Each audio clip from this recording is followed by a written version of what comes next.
because at night, you know what? You won't have it. So I got into that. And a few years later, he asked me if I wanted to bring this technology to the Philippines. And I said, yeah, why not? But I want all of Asia Pacific. Founders Only is brought to you by PayMongo, the payment gateway for business growth. PayMongo allows your business to accept online payments from customers through Visa, MasterCard, GCash, GrabPay, Maya, online banking, buy now, pay later, and many more, all with just one online platform. Sign up for free at paymongo.com. And brought to you by GoTime Bank. GoTime Bank is owned by the Gokong Wei Group, the same companies that brought you brands you love like Cebu Pacific, Robinsons, True Value, Toys R Us, South Star Drug, and many more. GoTime Bank makes next-level banking a breeze with its convenient account opening process. It takes less than 5 minutes to get started via the free app. Plus, get your GoTime Bank Visa card at one of their kiosks for free. Download the GoTime Bank app today and experience the next level of banking. You may visit www.gotime.com.ph for more details. The Hustleshare podcast is sponsored by Shoppable Business, your #1 source for procuring products for your business in the Philippines. Discover authentic branded products online. Shop bulk, save big, and secure authentic products with official sales invoices at Shoppable Business today. Want to build a better future through entrepreneurship? Villgro Philippines is a gender-smart impact incubator supporting startups tackling the toughest social and climate challenges in Southeast Asia. From funding to mentorship, we back purpose-driven founders making real change happen. Visit villgrophilippines.org or email hello@villgrophilippines.org to learn more. Welcome to the latest episode of the Founders Only podcast presented by Hustleshare. And this is another episode of the Villgro Founders Roundtable. Okay, we have a roundtable here. Okay, we didn't really think that one out. Like, wait, let's call this show that. But again, this episode is super special because just like the episode prior to this, we're going to be doing a deep dive of the amazing founders within the Villgro ecosystem. So now we have two amazing guests who are going to literally blow your heads off because we have an amazing story to tell. But without further ado, let's welcome to the show. I don't want to butcher it, so I will read. Sorry na. Okay.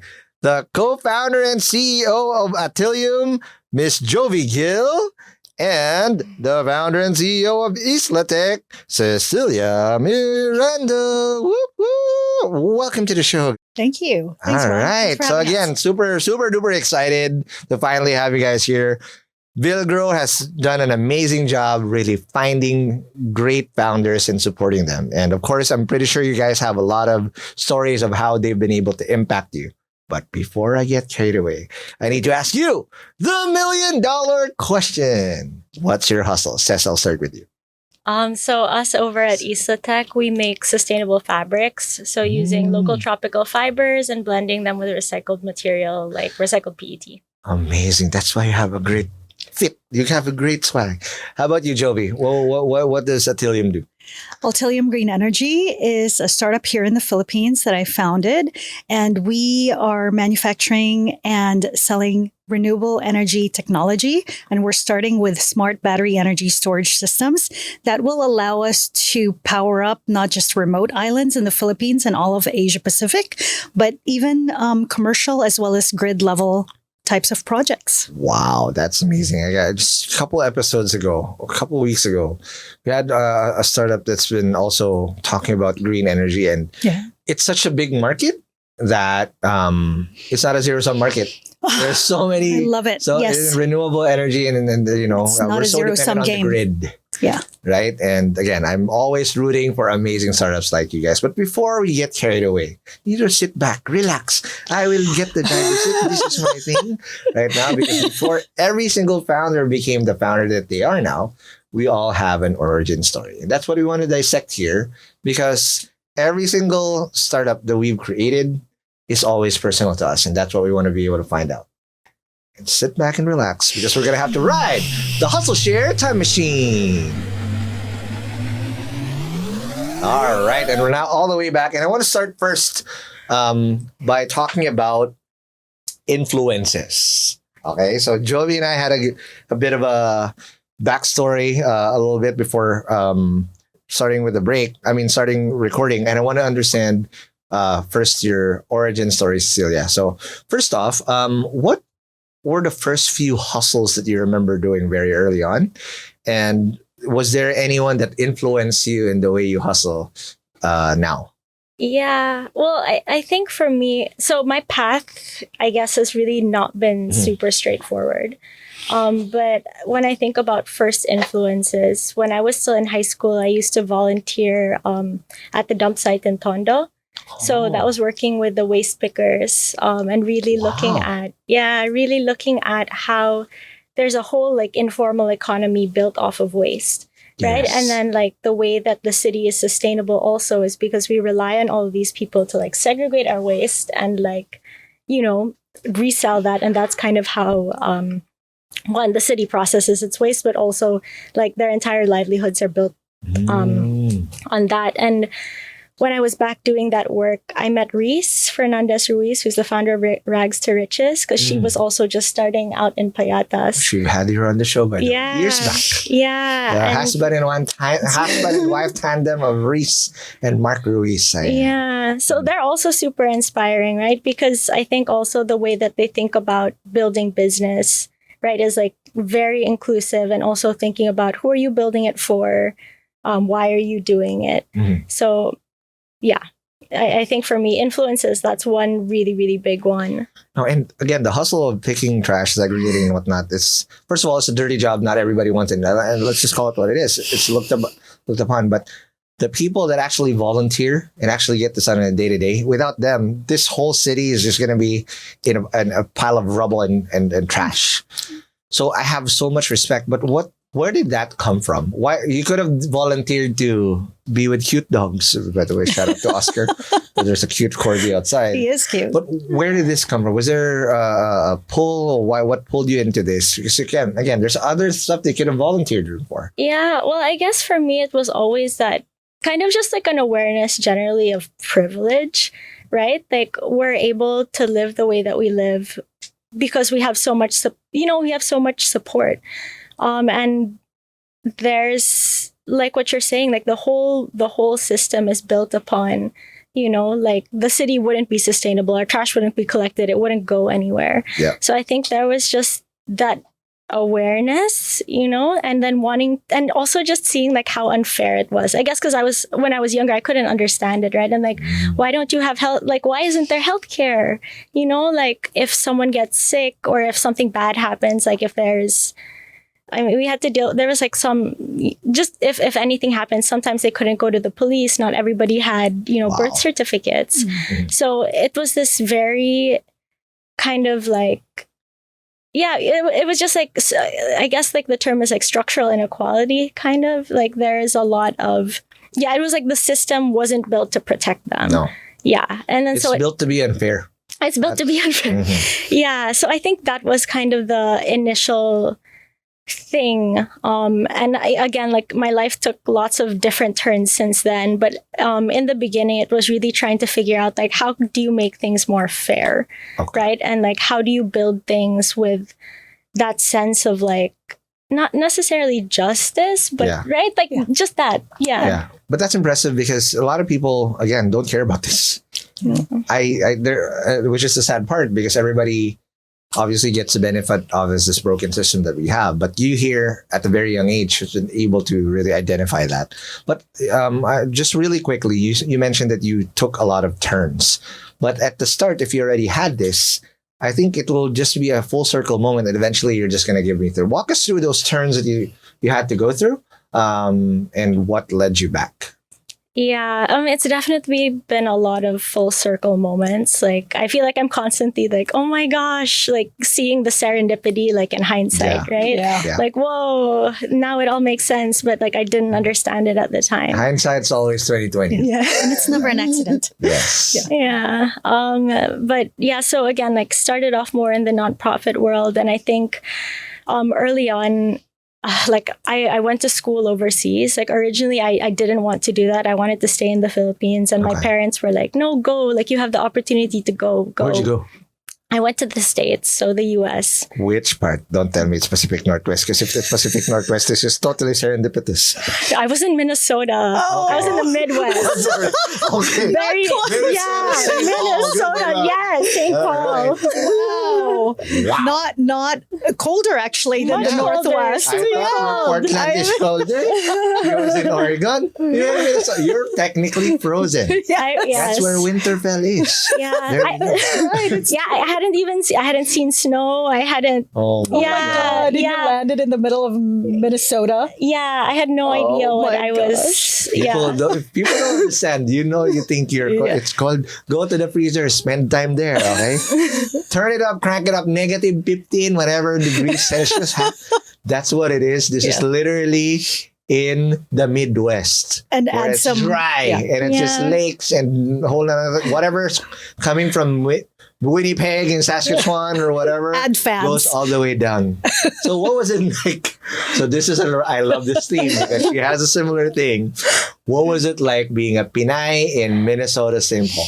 Well, actually, what really surprised me when I got there was how many Pinoys there are. There's like 13,000 Pinoys in Minnesota because of the Mayo Clinic. In So Minneapolis? Of course. outside, but the Mayo, Mayo Clinic. Clinic, Yeah, so there's like 13,000 Filipino nurses. I Yeah. know Present. Chicago to be a hotbed. Yeah. I didn't know That's that great. there's a Yeah, it was hotbed. great. That's good. It was really great because parang you go there like, oh my gosh, I'm like I'm in the middle of nowhere, and then you go to church and then you meet, Wow. you know. You can point. Yun.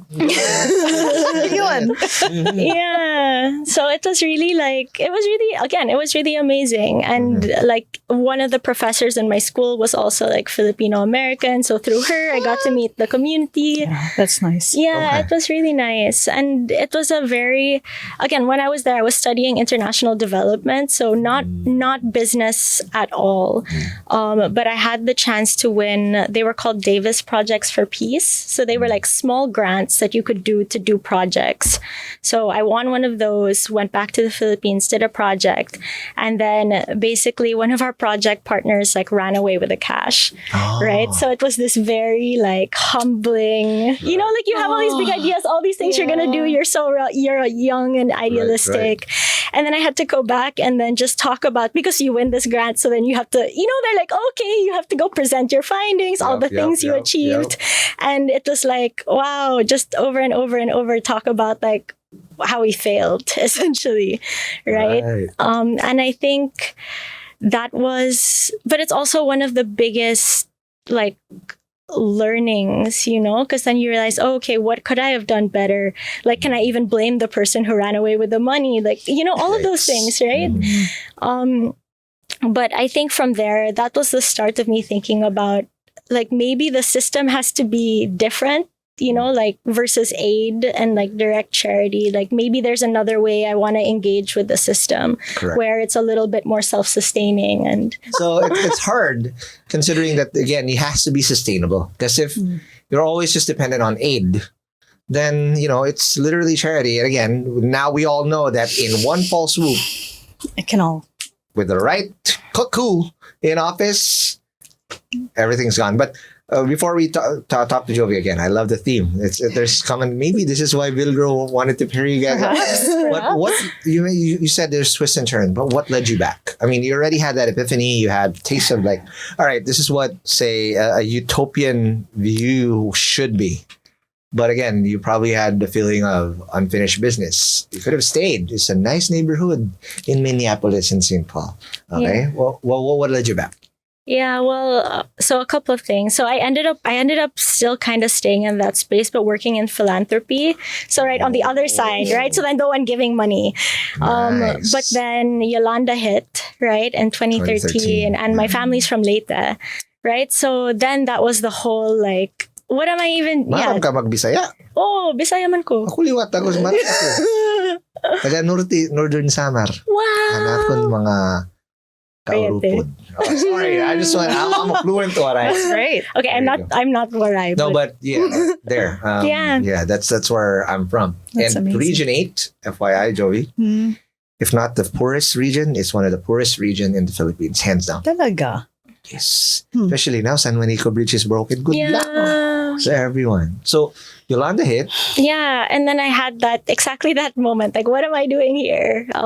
So then I decided, okay, move back to the Philippines, figure out what I can do, because my family was from Leyte, and my family used to be like they used to be like hacienderos in Leyte in Merida, so northwest, right? But then after Near Biliran.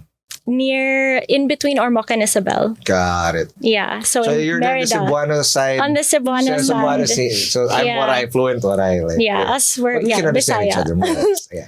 Bisaya. But so again, like, no more farms. Like, they during agricultural reform, like, Right. they gave up. Wiped out. Yeah, wiped out. No more. But my family still has a little bit of land left in that area. So my dad was like, okay, you want to do something, go look, see what's happening. And again, it was like exactly what you said. I was like, oh my goodness, there's just so much here. A lot of the things, like, land was supposed to be distributed, but then hadn't been distributed. Nobody has titles. Nobody's farming. It's all like subsistence, right? And especially after the typhoon, everybody just was waiting for handouts. So it was a really tough situation. And part of what I was doing then was looking at what kind of business can you put here? Like, what thing could be, what's an opportunity that might work here? And that's what led me to pineapples. So I don't know if Ormoc, right, has a lot of pineapples. Their festival is actually the Piña Festival. I didn't know that. But the other thing that was super exciting was Piña is actually like typhoon resistant, right? So like Water resistant. It's water resistant. So then after the typhoon, like, it was one of the only crops that was still there, right? So many things had gotten wiped out, and that's, you can also live under the sea. SpongeBob lives in a pineapple under the sea, diba? So that's how resilient it is. Sorry. But yeah, it's super awesome. But I'll go to the origin story of Jovy, and we're gonna go back to that origin story. So now you're in Ormoc. You're harnessing pineapple. love You it. exported it under the sea to one of the most popular Nickelodeon. But Jovy, I wanted to say, so we've had a time where we actually got to talk about it. But origin story, Ken, you eventually went to the States as well. I went. What was it like growing up, and what was your first exposure to hustle? Hustle. Growing up, hustle was actually in the Philippines. So I went to school in CSA 91, by the way. Mabilis, Best Class class Cavite, ever. So actually, I think I've always had this entrepreneurial spirit. It's really interesting how I've found myself. Like, I was just found opportunities to make more lunch money. Okay. I was like, okay, I can buy these imported chocolate bars in boxes, bring it to school, and then just sell it, double the price for each unit. Margins. Yes, I like margins. So I was like getting cash. I was hustling at like lunchtime, Nice. and then, and the other one actually that I really loved. You'd love this. Okay. The next hustle that I had, and I was like, man, it's easy to make money. I had my dad bought me the first Mac ever, Okay. and I was in high school and we have typing class. Okay. And, in word processing, you can just do that once. And then, at that time, we had homework that you have to type that stuff out at home and bring it into school. I, typed that once and I print it. Oh, and I'm like, oh my God, I can print it a few times. So I seriously started selling homework to And definitely. everybody. Exactly. But trust me, the boys are the market on this one. Oh shit. Yeah. They would pay anything to get that, perfect. And I made it perfect. And none of the that teacher definitely did not complain. And those classmates, my boy classmates, were really happy. So that was my first. You knew how to get demand. Yeah. I knew marketing was definitely my thing, right? So I knew who my target market was and I knew exactly how much they will pay. They Love paid it. good money for homework. It's instinct that you develop, because not a lot of entrepreneurs get to start that young, right? I didn't know that I had foundational skills at the time, and I didn't even want to do what I had to get over with was charging. So it's so hard. Like, yeah, I'm gonna give value, but how the hell do I charge? But if you got that early on, man, it's such a skill to bank on, because it doesn't matter where you end up. Yeah. You'd know how to feed yourself, Yeah. right? Now, after this first few hustles, similar to Cecilia here, you went stateside. Okay, so tell me the story here, and what was it like growing up in the PNW? Okay. Portland, PNW. Actually, Beaverton and Hillsborough, more specifically. What up? So Nike Feeling like represent. So look, 1989, August 1989, we left Manila. I was crying my head off. Just imagine getting peeled off of your Are you crying friends. because Terminal 1 sucks? Hey, Terminal 1 then was actually Was quite decent. good. Okay. Yeah, that's It still looks 1989. the same from 1989. It sure by the does. way. It sure does, Sure, actually. the brutalist The look brutalist look the is same still, there. yes. Mhm. Yeah, it's more in now, though. Right? But it's not Supposedly. throwback now. It's not something to be proud of. With the That's AC is all of what, and the bollards are fucked up. Anyway, go. No, let's No, not go there. No, sorry about that. Yes. Yeah. So, 1989, August, went to the States. We immigrated and moved to, honestly, Beaverton, Oregon, where Nike's from. My mother's family was from Portland, from Beaverton. PDX represent. Yeah, let's go. And yeah, I went Go to Ducks school. pala. Go Ducks. Ayan. Well, that would be in a later story. So I went to high school there, finished school. I have to say, going to high school in the States in the middle, at that point, look, Portland was definitely not as diverse. Hillsborough then was still not diverse, or White America. Beaverton. Let's just call it what it is. Yes, thank you. Okay. At least for you had Pinoys. Yeah. She I had family that are Pinoys, which made it easier to be in school, but still it was hard. And this is what I was saying when people always go, "Oh my God, you have such great accent." And, when did you move here? They thought I moved when I was young, but it was 15. And honestly, it's not, because it's really, I had to learn that accent to survive. Yeah. And to assimilate She and got to not bullied. stand out. Not stand out. Nope. You do not want to stand out. So, especially with an accent, right?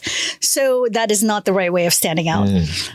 Thankfully, I had an amazing cousin. Her name is Angie. I'm shouting out to Angie. Shout out, Angie. Angie, by the way, she was a Portland Trailblazer dancer. You're Shout gonna. out. Oh, was she? Yeah. Go Blazers. Okay. So Ange was really able to help me assimilate.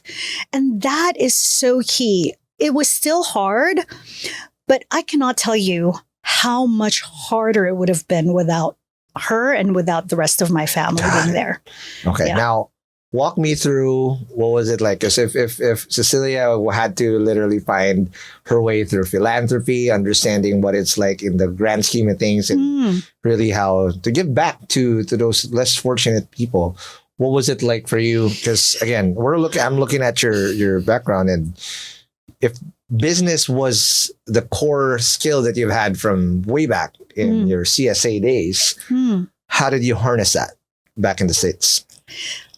Business. So the great thing is I went to school. I went from high school. I went to the Ducks. There you Let's go. go, Oregon. Oregon. No, Oregon. So I went to school in the University of Oregon. I graduated with marketing and finance degrees, and look, it was very formative years, incredibly formative, because I grew up as a human being there, having my independence, living in the dorms, really living by myself for Was it 4 in Eugene, years. was it? Eugene. There you go. Yeah, See, I know Eugene. You got I'm the only thing that it. Best football games ever. Oh, there you go. Yeah. Don't talk to University Oregon State about Nope. that. 'Cause And again, there's no rivalry no here. rivalry daw. Right. Okay. Okay. So I think what I learned there is independence, and how I can make it on my own. I actually have quite an array of tool kits and toolbox and Nice. in myself that I can be very independent. Okay. And I found my way around pretty much anything and everything I needed to to accomplish and to achieve, including school, and always having to adapt to something new. And so I became very adaptable and resilient. And that's the most important thing in business and any type of the people that survive or the species that survive are the ones who are able to adapt the quickest. Fastest. Yeah. If not, you're going to go extinct. So last question before we take our first break. So we all go back to skill stat. Of course, our experiences technically mold us to what we are now today. But if you just sum it up, your first few years, foundational years, either in college, high school, or first few jobs y'all did, I want to understand what's the most important skills that you've developed that still carry on today, Jovy. Look, I think skills from the first few years of my career is, I think for me, it's essentially being able to be eager to learn. And I don't know if that's a skill or if that's something that you have, but it's certainly something that I enjoy the most. Yeah. So when I was one of my first employers and the longest employer that I have in my career is Intel. Okay. And it was a great place to essentially incubate.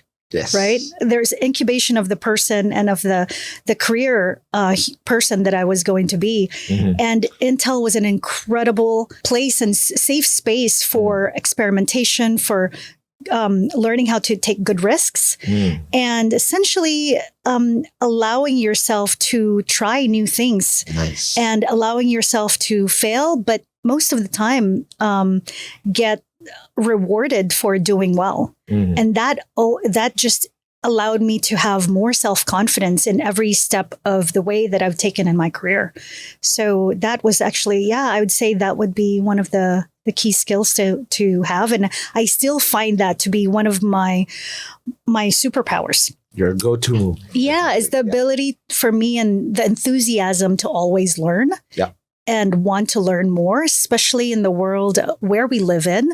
I am in technology, but now we are in AI, RTML, real-time machine learning. That takes a whole different level of not just enthusiasm, but curiosity. Yes. And I think that having that and always being curious is something that I feel has always led me to success. That's amazing. How about you, Cecilia? What are the skill sets you remember building up in the Midwest, aside from withstanding the really cold weather? It was totally unpredictable. By the way. Exactly.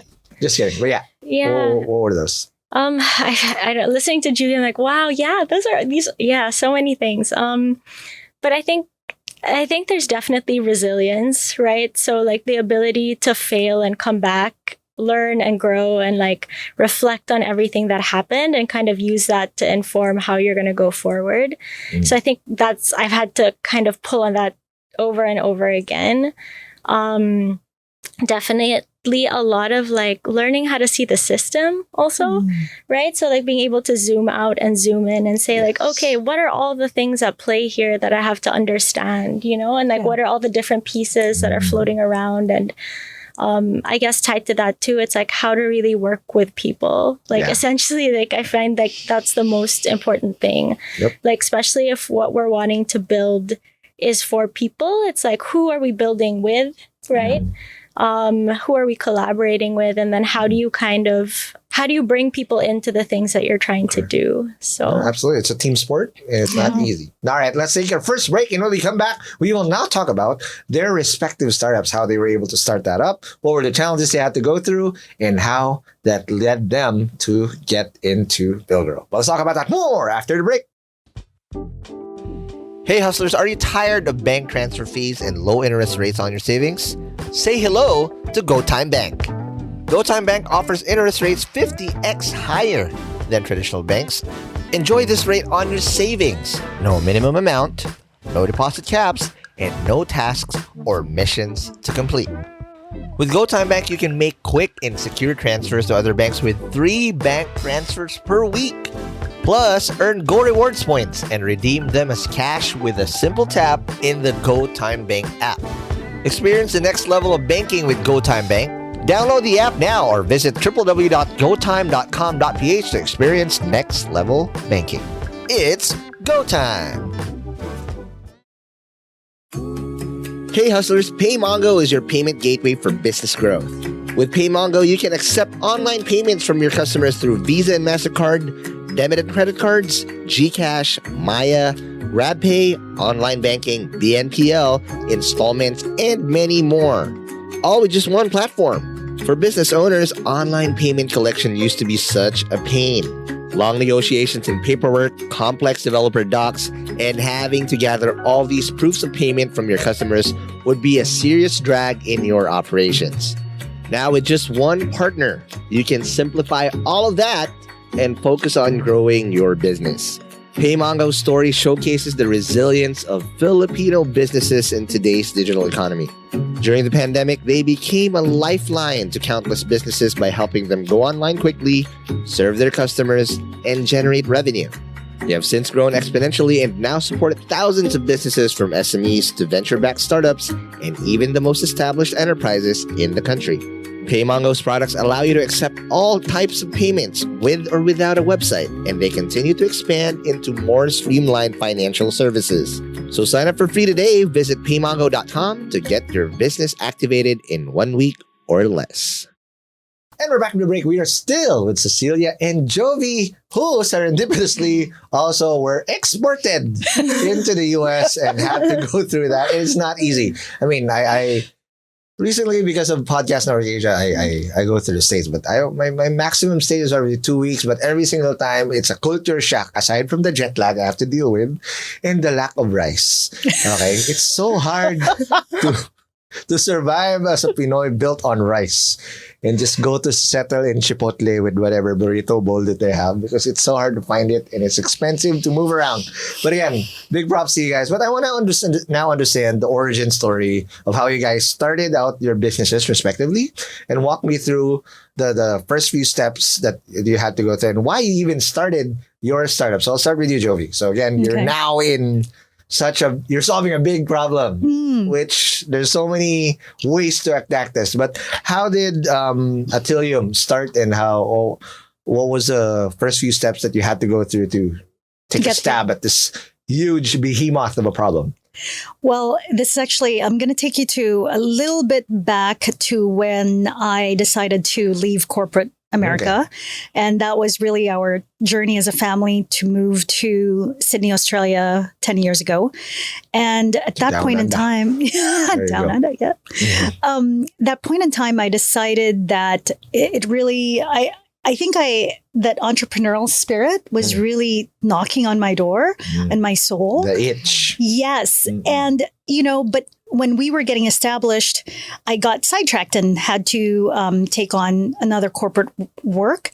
But in the meantime, I decided that some of my investments will go to property in the Philippines. So I decided to purchase some property in San Vicente, Palawan. And it's in Palawan. I loved Palawan, and so I just felt like it was the most amazing, beautiful, pristine island in the Philippines. There's so many of them, by the way, but Palawan was my entry to that very different side of the Philippines. So I decided to purchase, and at some point in time, I decided I will develop these, but I wanted to be very specific, to be off the grid, to be an eco resort. What year was this? Because this was like unheard of back then. 2015. Wow. That's 10 years ago. So I think I think from a sustainability standpoint was influenced by my Eugene, Oregon roots, shout out, but also San Francisco, because I spent a lot of time in San Francisco. We had a home there, and they would always say how California goes, the rest of the country goes. It's actually how San Francisco goes, the rest of California goes, right? Yep. So it's always been the breeding ground for progressive thinking, and conservation, sustainability was always rooted in the San Francisco culture. Yeah. I love it. Say it. Say it. So good. So look, that was really how I perceived how the future should be. Yeah. So in 2015, I decided to do that, researched it. Mhm. I've found that a lot of these eco resorts are really not truly eco resorts. It's so what I decided was I wanted to build one that really from the ground up was a true eco resort in Wow. Asia Pacific, In starting in the 2015. Philippines. Yes. Man, slim pickings for your choices. back That's then. right. Yep. But I got connected to this guy who was the inventor of a battery. Of batteries. Okay. So I met him in Prague just through common friends. In Prague. In Okay, Prague. I thought Cubao. Okay, Prague pala. Okay.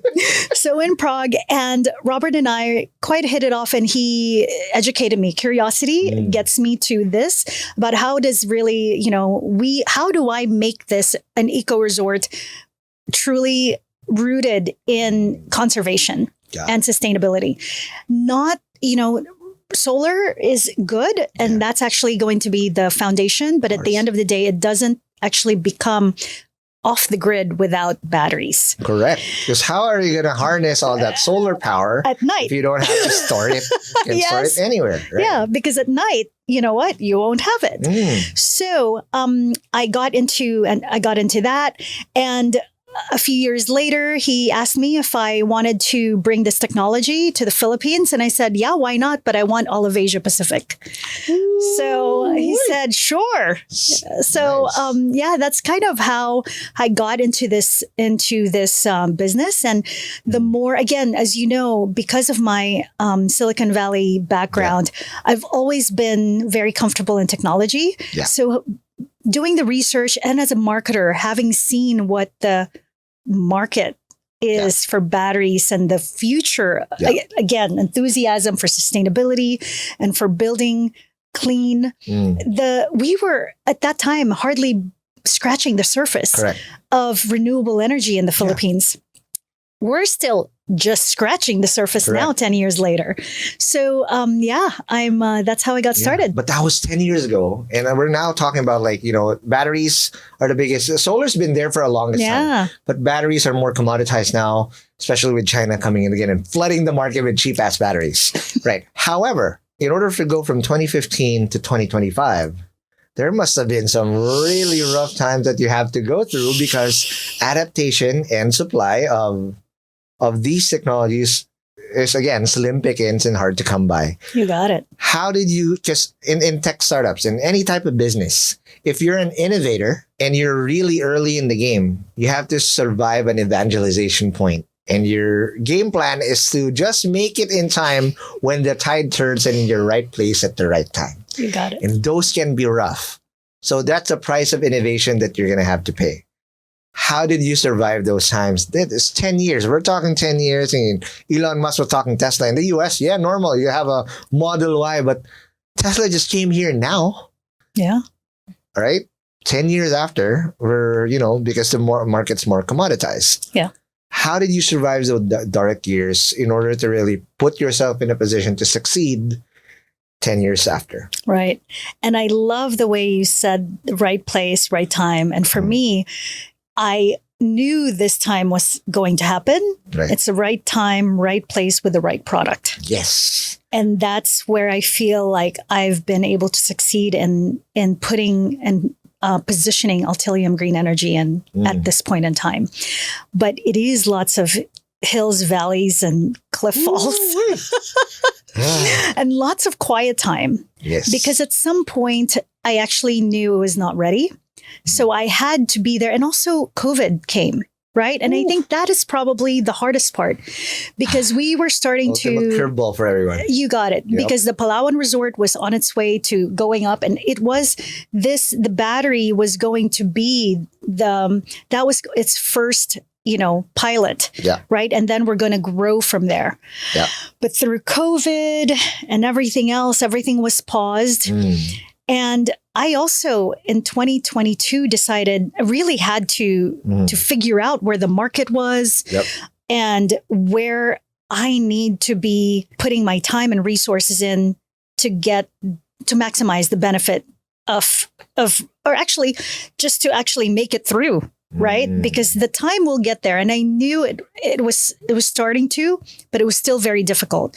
Got it. So I decided in 2023 to put Palawan on ice and actually pivot to focus on Altilium Green Energy, where the battery became my focus. Got it. And that allowed me to get into and understand the market even more. And that was very hard because in 2023, if you actually think about it, batteries were still expensive. It was only at the beginning of 2024. Just imagine last When year. BYD came. Yes. Very When at this point in time, batteries could even be in the conversation of projects here in the Philippines. Right? DOE wouldn't even touch it before that. So in 2023, I started paving the way to get us where we are. I incorporated the company. I started doing research. I started meeting a lot of people. Nice. Meeting a lot of people. It allowed me to, and I allowed it to take me wherever it needed to take me, because I was just open to anything and everything, just to kind of understand the layout of the industry, of the sector, of where the market is. And, now 2024 last year was quite a pivotal turn for me especially when I attended the ADB's Asian Clean Energy Forum last year in 2024. That really gave me the confidence that this is it.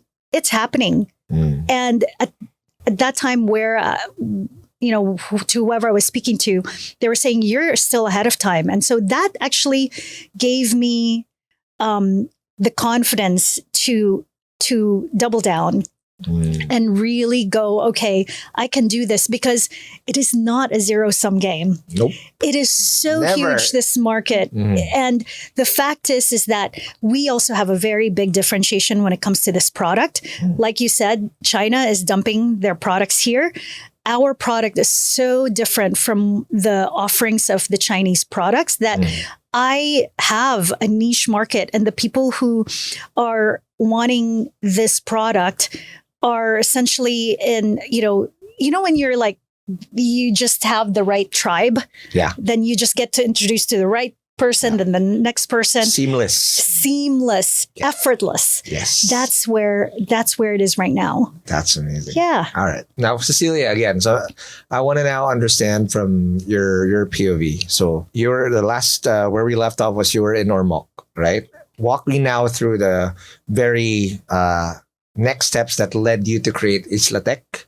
And then what were the birthing pains you had to go through? Because again, this is in any social enterprise, you're not just dealing with margins and making sure the business grows. There is obviously that selfless reason of why you do it, and you gotta balance that both.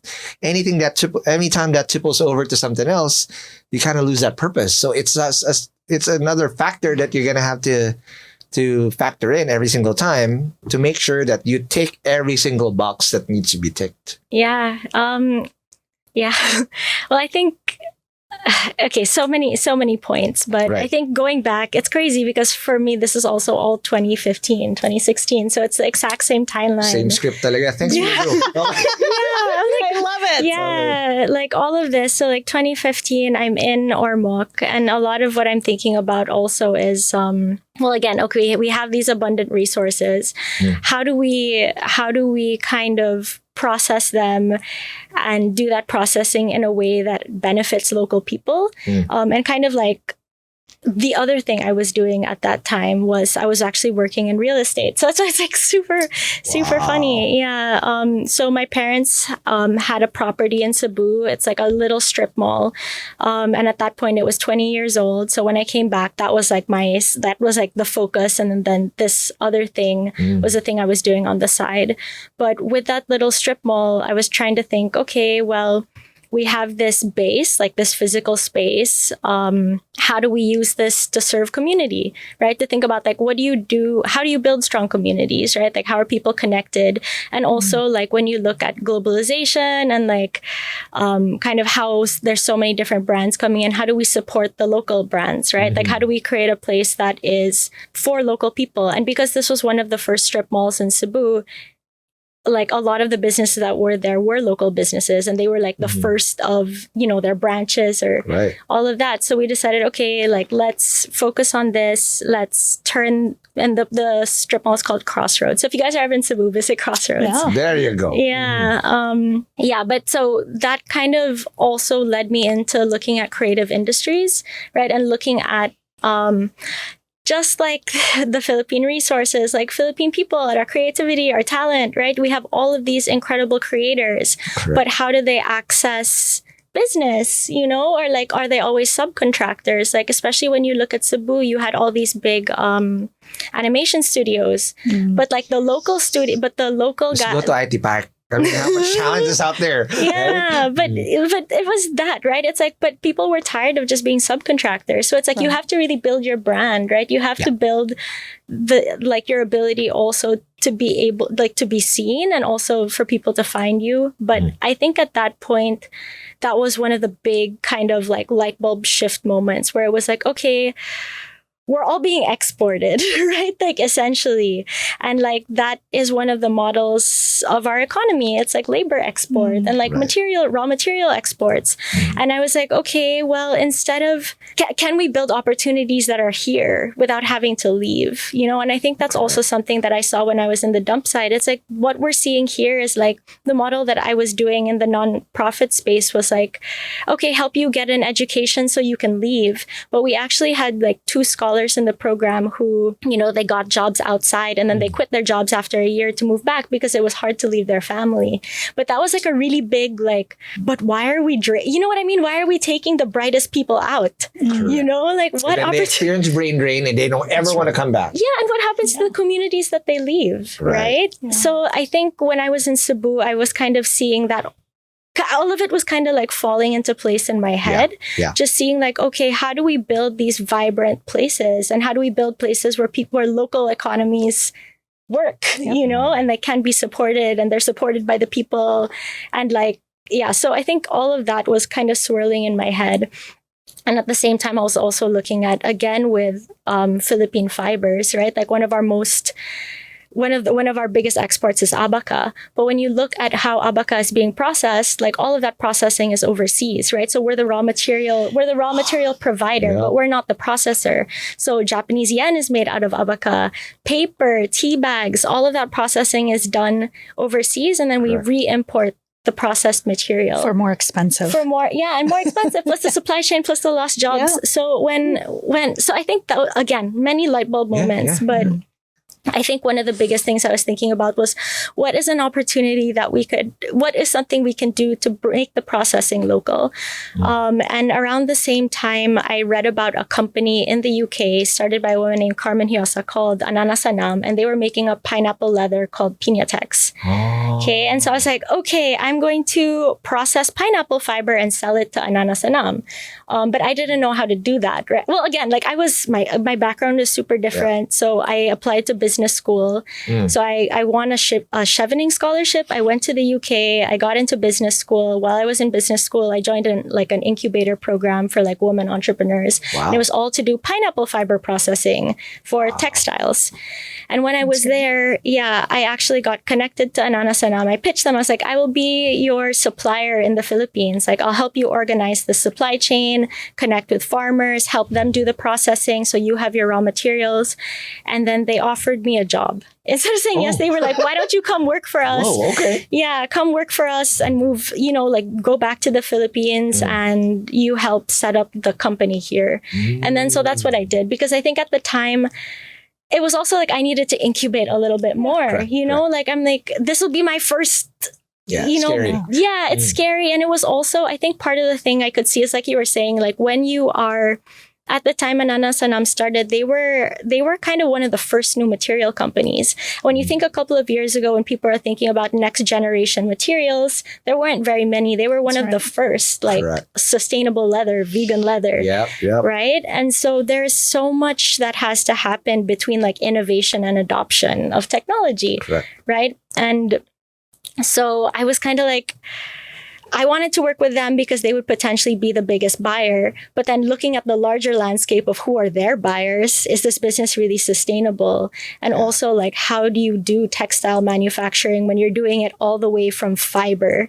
Like, that's so many processes, right? Yep. It's a lot. So yeah, it really, anyway, I ended up working with them for a while. We set up the company here. The last project I did with them was actually for Nike. So they did like a pineapple leather So this is sneaker. all Phil Knight pala. Thank you, Phil Knight. And let's go back to Oregon, actually. Yeah. Okay. But yeah, so just like, again, a lot of crazy twists and turns. But I think the thing that I was feeling at the end was the other thing that was happening is like the Philippines through DOST and PTRI Yep.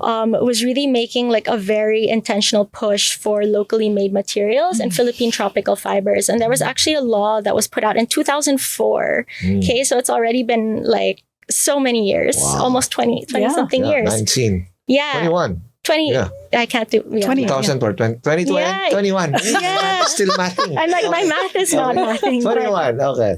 Yeah, but to push to push Philippine tropical fibers, to try to get the local industry to use local materials, because again, the consequences for the farming communities, for you know, it's a lot of opportunity.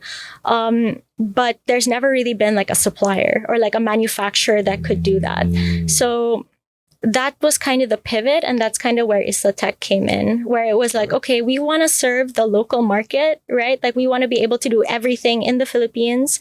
We work with local textile manufacturers, and we're basically using Philippine tropical fibers. So again, from the farm, we're focused right now on pineapple. But the other thing that makes my heart super, super happy is we're blending it with recycled PET, right? So again, when you think about the supply chain, and again, going back to the waste pickers, That's right. right? Yeah, it's like, you can just in the way that, okay, using recycled PET means the waste pickers have somewhere to sell. PET is plastic. Yeah. Yeah. Yeah, Wow. plastic. Yeah. So it's basically looking at that entire chain. And that's what I'm saying. It's so many twists and turns. And like, for a while when I stopped the work I was doing at the dump site, I was like really heartbroken, right? Because I'm Yeah. like, did I betray my values? Like, now I'm going, You did not sell out. Okay.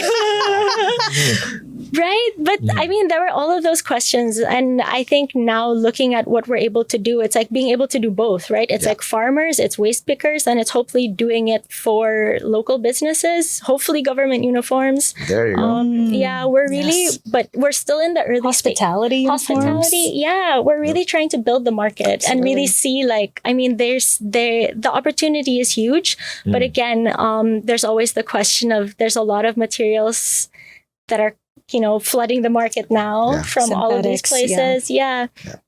So it's trying to figure out, like, how do we get all of the different parameters right? Okay, now let's take our last break, and when we come back, we will talk about the challenges of being a founder. Because of course, we're talking about founders only, and of course, how they were able to supercharge their journeys with the help of Villgro. Let's talk about that more after the break. If you're building a climate smart or socially inclusive business, you don't have to do it alone. Villgro Philippines is a gender-smart impact incubator supporting bold entrepreneurs across the Philippines and Southeast Asia who are solving our most urgent problems, from climate change to healthcare access to food security. Through a mix of funding, mentorship, and community, Villgro Philippines helps early-stage founders strengthen their business models, scale their impact, and raise the capital they need. Whether you're an enterprise ready to grow or an ecosystem ally ready to co-invest or collaborate, let's build a better world together. Visit villgrophilippines.org, that's villgrophilippines.org, or reach out at hello@villgrophilippines.org. And we're back from the break. We are still with Cecilia and Jovy, that then taught us amazing, again, paralleling journeys. Again, totally serendipitous. This was not scripted, but I love the parallels. But regardless of the parallels, there's always the first punch. They always say it, right? That everybody has a plan, and they get punched in the face, and then the whole thing breaks down. So I want to understand. Okay, so Cecilia, let's start with you. You felt you sold out by working with this company, but obviously you didn't. That was just a preparation for you to be able to take this jump, because you already had that in the back of your head. But it's totally different when you're going 0 to 1. When all the the training wheels are off, and now you're the one driving the whole vehicle. What are the hardest parts you had to go through as founders that you remember that's still, technically etches your heart today? Because there's always like some painful opportunities like this. Now, we do take so much joy out of every win, out of what we do, the impact that we do. But startups can also take a lot from you. And then in the end, grand scheme of things, it's worth it. This is the path we chose. The buck stops with us, right? But what were those hardest stuff that you had to deal with from going 0 to 1 to take Isla-Tek to where it is today? Ooh, that's such a good question. There you go. Yeah. Well, I think there's so many things, but I think the thing that kind of stands out, or the thing I feel the strongest, is it's just like learning. It's about being able to like. Well, also, like, one, you have to definitely know, like, why you're doing the thing that you're doing. And then you also have to know, like, okay, what are the trade-offs, and which trade-offs can I make? Yep. And which ones can I not? Like, I have a 2-year-old daughter, right? So this is also, like, right on top of, like, motherhood is a totally different full-time job. Yeah, it is. It really is. And, but it's also, like, the thing that I had to tell myself is, like, why am I doing this? Like, and it's because of also, like, what is the example I want to set for my daughter? Like, what are the things that I'm showing her are worth like working for? So I think for me, like, there's a lot of times where I'm like, like, can I do it all? Like, can I, and it's also reminding myself, like, yes, I can do anything, but I can't do everything, right? So learning how to make those trade-offs, and learning also how to kind of like believe in yourself that you'll be able to like get through them and come out okay, And I think that's with everything, whether it's like finding funding or like making your sales targets or literally anything, and like kind of surrendering also to like, you can do your best, but you can't, like, you're not God, right? Like, you can't control everything. Yeah. So I think it's really being like, for me at this point, it's like, when having great partners, like, I didn't found Isla-Tek by myself. I'm a co-founder, right? Yeah. And like the ability, like, I can do these things because I have an incredible team, and we all work together, and everybody's kind of supporting each other. And then on the other side, like, I'm a mom. I couldn't do this if I didn't have a supportive partner, right? Like, I can rely on my husband to kind of look after our daughter and look out for her, and I don't have to carry all the like logistics of like play school, doctor, play date, by myself. Yeah. So, I mean, but it's definitely like a journey. Like, we're still very early on. Yeah, but I think part of it too is I just really feel like it's right place and right time. Like, the Philippines has been saying we want to do this. Like, textile manufacturing is in the strategic investment priorities plan. Like, it's a national priority, right? And people are saying too, it's like the economic opportunity and like the kind of like the value add that goes to all the stakeholders in the supply chain is worth it. So we just have to figure out like how to get all the different pieces to click. Absolutely. Yeah. No, that's incredible, and I call it the Mariah Carey moment. Ooh. Make it through the rain. Just there's so many things that you cannot control. Even if you think like, all right, tick all the boxes, and all of a sudden something comes out of left field, hits you right smack in the face. Right? I always have a story like in 2023. We started the year really optimistic because we have our big partner, biggest client, Spotify. We were developing 50 shows for them. Wow. Same year in March, pulled off the same 50 podcasts gone. I had to cut my team in half. Right. And you mentioned about co-founders. Okay, we'll be just fine. We have co-founders. We will make it through the rain, Mariah Carey style. June happens, literally just a couple. June 9 happened. Just we're recording this June 11. My co-founder passed away suddenly. Oh my gosh. How the fuck do you deal with that? Yeah. And still plow through. But you do that because you have a great team. Yeah. Again, Mariah Carey. I was weeping in the rain, but things get better. And again, hindsight always being 2020. You mentioned it right. You have to have, I call it irrational confidence. You have to bet on yourself every single time, because there are a lot of days where all the signs, if you're just going to be completely serendipitous, like, hey, all the signs are pointing that I should quit, but it's really a game of chicken. Yeah. Right? Yo, how much pounding can you take until you said, ayaw na, give up. But Yeah. the ones that really pull through, and hindsight, I'm not saying you should always take it. For me, what I learned, so I'm going on a tangent here, Yeah. is that you should pull through if there is still a direct path to winning, Mm. I like that. regardless of how dark it gets. Mhm. Because sometimes, like, for example, for us, what happened? Okay, we got punched in the face. We probably got halfway get decapitated, but our head's still in. Actually, still fucking stitch that in. And I was able to stitch that in and just simply really looking at the baseline fundamentals of the business, Yeah. which is, can we cut our costs so that our sales, regardless if we have funding or not, can get us to at least cash flow positive? Not even freaking profitable on paper unit echo. That will help you get there. But the game now is cash flow positive. That's exactly right. And how long will it take us to get there? Mhm. We ran the numbers. I said, all right, kaya ba? Game, kaya. And then we just hustled. Mhm. But because we knew that if we project, if, for example, we grew what, say 20 or 10%, 20% month on month. On month, whatever, we'll get there. Mhm. And we'll be in safe ground by that point. Mhm. Then that's it. But if you don't see that, and if there's no move na talaga, cut loss. Mhm. Because if, or sometimes the worst advice you can give a founder is keep going. Keep going. If Yeah. there's no direct path to winning anymore, Mhm. regardless of how drastic the trade-offs Yeah. would be.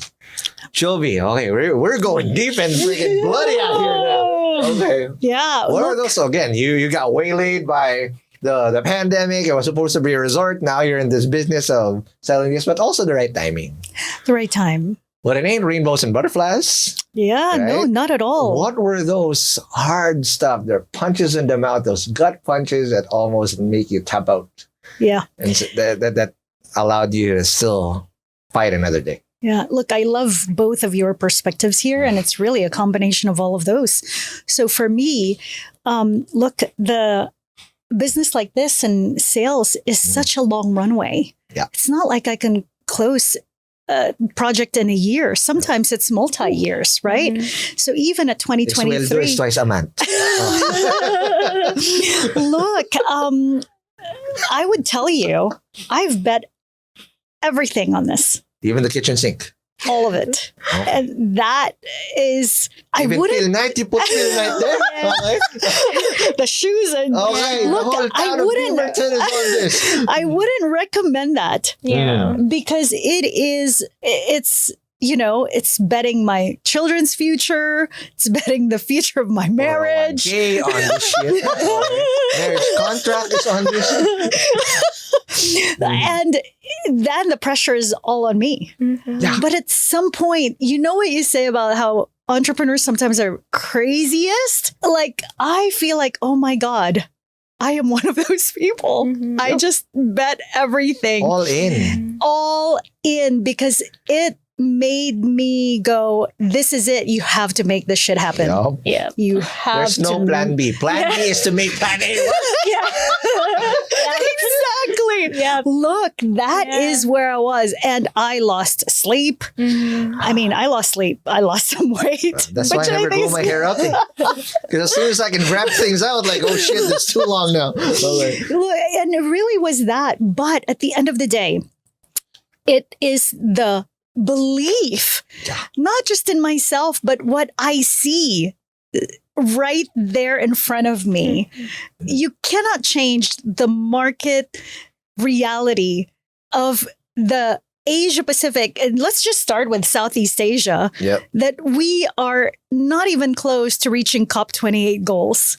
Nope. And that it is a problem of existential proportion. Yeah. It's not like we're trying to Yeah. solve, something that we can fix in 10 years. It's not. It's something that we're going to have to fix for the rest of our lives and, in fact, our kids' lives, Yeah. sadly. And the fact of the matter is that the transition to clean energy does not happen without batteries. Mm. And the fact of the matter is that the batteries that are sold in the Philippines are not of good quality. Nope. And so the path to the right product, to the right market is there in front of me. Mm. But I feel like the universe was testing me and say, do you really believe? Yan, game Do of you chicken. really believe? Kaya mo ba talaga? Kaya mo ba talaga to? Mhm. Ito ba talaga? Are you really in it? Mhm. You know? And I think for me, it's the patience Yeah. to ride it through. Yep. And the the saleswomanship I've had to do to convince my husband that this is right. I promise you, it's gonna pay off. You know, and thanks to my family. Yeah. Thank God for the husband that I have. Yeah. But I have to say, I've also had staff that I've had to let go, but they stuck with me for so long, for as long as they could, not getting paid what they The were market value worth is, yeah. because they believed in my Mhm. vision. So in that way as well, there was pressure in me to make sure that I'm able to take care of them. Yeah. So there was, last year I've had to let go of some people. Yeah. That was hard because Daggers to the heart. it's hard to do that. But some people stuck with me and said, I believe in you. I will stay here for as long as I can, with whatever. And it doesn't matter where they are in that scale. I am so thankful for all of them because I wouldn't be here. I have finally angel investors just the last 2 weeks. Wow. Seriously. I mean, It's amazing. honestly, I cannot tell you the relief because it allows me to build the vision. Yep. And now we are looking into the plant in Subic. But Nice. the valleys and the cliffs that I've had to walk through and jump through, Not for the faint of heart. not for the faint of heart, because it's telling you the training that I've had in Silicon Valley have said this is not rational. Yep. Again, it's irrational. This is you should have pulled back like 2 years ago. Yep. But honestly, this is why entrepreneurs are really different. Yeah. In order to make it, you have to have such an irrational belief in yourself and in the vision that you have built for yourself and for that venture that you're building. Yep. And I feel like there was such a pullback, by the way, to the Philippines from the States, over 10 years ago. And I don't know, is it ancestral? Is it just like, there is something, I'm telling you, it was time for me to come back. Yep. And I knew it was time for me to come back 10 years ago. It's the traffic in Sukatex. Oh my God, you're Missed so you. funny. Yeah, please come back. Service road. In Bikutan. Missed you. No. So that's really how how I've come to survive Yeah. this entrepreneurial journey that is so crazy. No, it is. And what people always see, and this is, again, a testament to how fucked up social media sometimes is. So FlexFest, social media. Oh, I'm this in LinkedIn, blah, blah, blah, blah. That's the tip of the iceberg. What people don't see is the grueling bloodbath that happens underneath behind closed doors. Yeah. And I bet you 10 times out of 10, every founder, unless they're really early in the game, has conversations of what they had to give up and how literally borderline traumatizing entrepreneurship can be. Absolutely. Right? And if you don't have the stomach and the mettle and actually the sheer determination to actually make this work, it will take so much away from you. But we have now been able to actually determine that you can't do it alone. We all got help somewhere. This is not a game where you can go there. You can only go so far quickly alone. Eventually, you're going to need help. And the only way you can get that done is finding an incubator, an accelerator that can help you there. Absolutely. In which is, Villgro was able to help you guys out. So really quickly lang, given how you guys got here, how did that change when Villgro started coming into the picture, Jovy? Look, Villgro, I got connected to Villgro because they invited me. I don't know how we got connected, but I got invited to pitch. They called it the green pitch during Philippine Startup Week last year. Oh, wow. That's so recent. Yeah. Blue Leaf. Okay. Yeah. So I was in Blue Leaf and I got such incredible feedback to what I was doing. And again, this was the time where the quietness of what I was doing was just deafening to me, which is at some point, you start thinking about, am I in the right place? Am I doing it the right way? Should I continue doing this? And that platform allowed me to take off in the Philippines. I mean, I could not be more thankful to Priya and to Villgro for giving me that stage, because that then just brought me into, I guess in connection to the UN development program. We're doing more programs there. Got me into connecting to other organizations, the British Embassy. All of these just kept on going and going. And it is actually, honestly, the turnaround to where I am. And by the way, my first investor, Angel, was my judge. Look, it is incredible. And the fact that Villgro still helps us with tools to ensure that we're continuing to elevate our ventures so that we can, contribute back to the environment, to the climate, to communities, to women, right? All of that is really part of the program. And I'm just really so thankful for it. That's amazing. And that's literally the testament of you finding your tribe. Yeah. Because again, alone, it can be very lonely as an entrepreneur. You can't just talk to a random schmuck and say, hey, you know what, I'm going through this as an entrepreneur. They'll probably tell you, why did you fucking become an entrepreneur ba kasi? Diba? That's conventional wisdom. That's your mother telling you that. Get a job. Diba? Can't you be a nurse? Diba? Can't you be the nurse? Diba?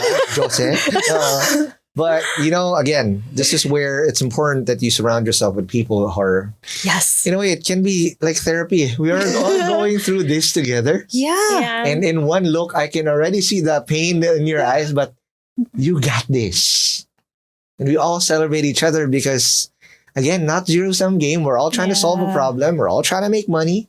Yeah. But if you find the right tribe, all the doors would just open.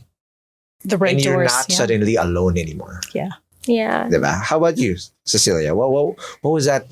What did Villgro bring to the table, and how did that impact Isla-Tek?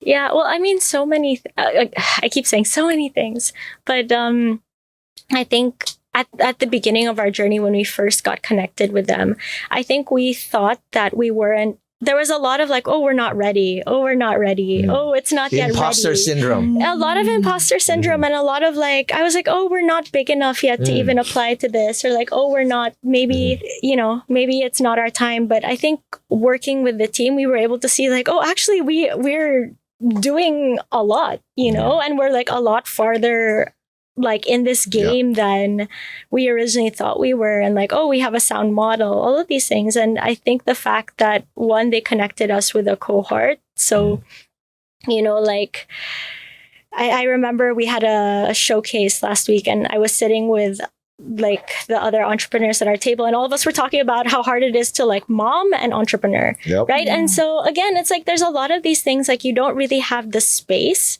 and the time also usually, right, to even be able to go there. But suddenly like you have a village that surrounds you and that's supporting you, and I think also that's championing you, right? So like what Juvie is saying, it's like the fact that they give us these platforms, so they're like, your story is worth telling. When a lot of the time you're like, oh, baka hindi pa ready, or like, like somebody's just gonna, like, you're so like used to protecting yourself against, like, you know what I mean? I'm naysayers. Like, like I can do so much and I can hold so much and I can just like, fine, I can do it because I'm focused and I'm here and I'm just staying in my lane. But they're like, no, like, go, like tell your story, like go put yourself out there and like allow more opportunities to kind of flow in.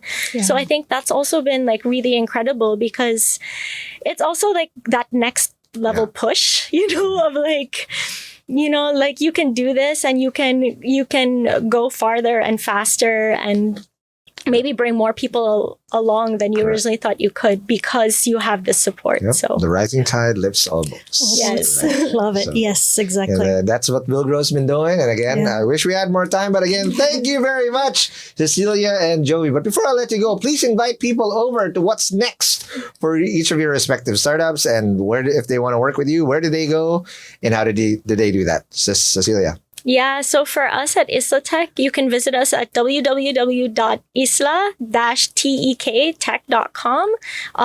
We're looking for more partners to use our fabric. So uniform makers, garment manufacturers, hotels. There you go. Anybody who wants to use locally made Philippine fabric that uses pineapple and recycled materials, hit us up. We'd love to connect with you. Mm-hmm. There you go. Jovy? And for me, I guess we are starting our Subic plant, There you go. which really is going to bring a lot of jobs that we're starting to already put in place. Mhm. We want to get people on the ground by September so that our first buses will go out of the factory by November, end of the year. Mm. So please go to Altilium, ALTILIUM, green, GREEN.energy, ENERGY. Yep. So we are going to be posting all the jobs that we'll have between Manila, the HQ, as well as the plant in Subic.